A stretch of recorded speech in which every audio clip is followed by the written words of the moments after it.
I made a couple of videos lately about mallards, well ducks, and animals generally that have got eyes on the side of their head rather than having the two in front that we have, that produce binocular vision.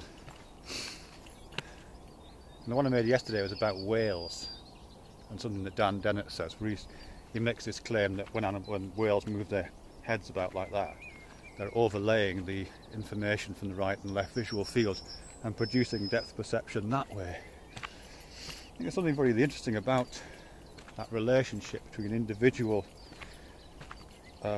viewpoint, individual visual accessing of information, and then the kind of pooling and reconceiving of that information.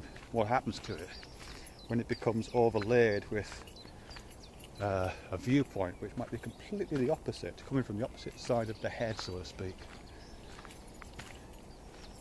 And I think certainly, just to stay with vision for the moment, I want to come on to opinion actually, because I think there might be a way of mapping opinion here as a kind of metaphor. But stay with vision for a moment. I think it would be really interesting if I could somehow access the eyes in somebody else's head at the same time as my own eyes, and then, not see through their eyes, but have an experience of space which collectivizes that visual experience, in the same way that my right and left eye collectivize their experience and present to me the three-dimensional world. This is something Michael Polanyi talks about in an essay, The Structure of Consciousness. He's talking about tacit and explicit knowledge. And he basically says that the information that we get through our right and left eyes independently is tacit knowledge. When you look out with both eyes open, you don't see the two-dimensional world that your right eye presents and the two-dimensional image that your left eye presents. You see the three-dimensional world. You have to close one eye to recover that two-dimensional information.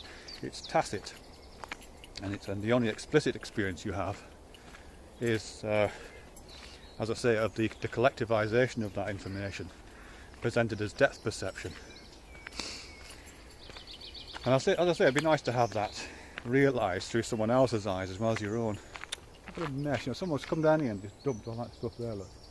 Why would anybody do that? It's so weird. Anyway. Yeah, so I think that's what happened. But I'm also thinking about it in terms of opinions. Because when we talk about opinion, we usually use a visual metaphor. We talk about our viewpoint or our perspective. Or we talk about seeing things in our way, or seeing things from where we stand.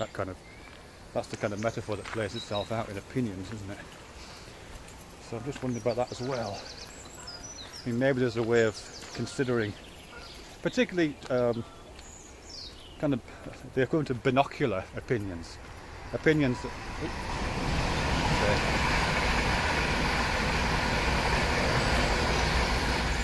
Opinions that on the face of it seem to neatly divide themselves into two opposite sides, in the way that rabbit's ears, in the way that a rabbit's eyes or a duck's eyes seem to unproblematically lie on one side or the other of its single head. I mean, a lot of opinions aren't like that, are they? And a lot of the ideas that opinions refer to don't really divide in that way.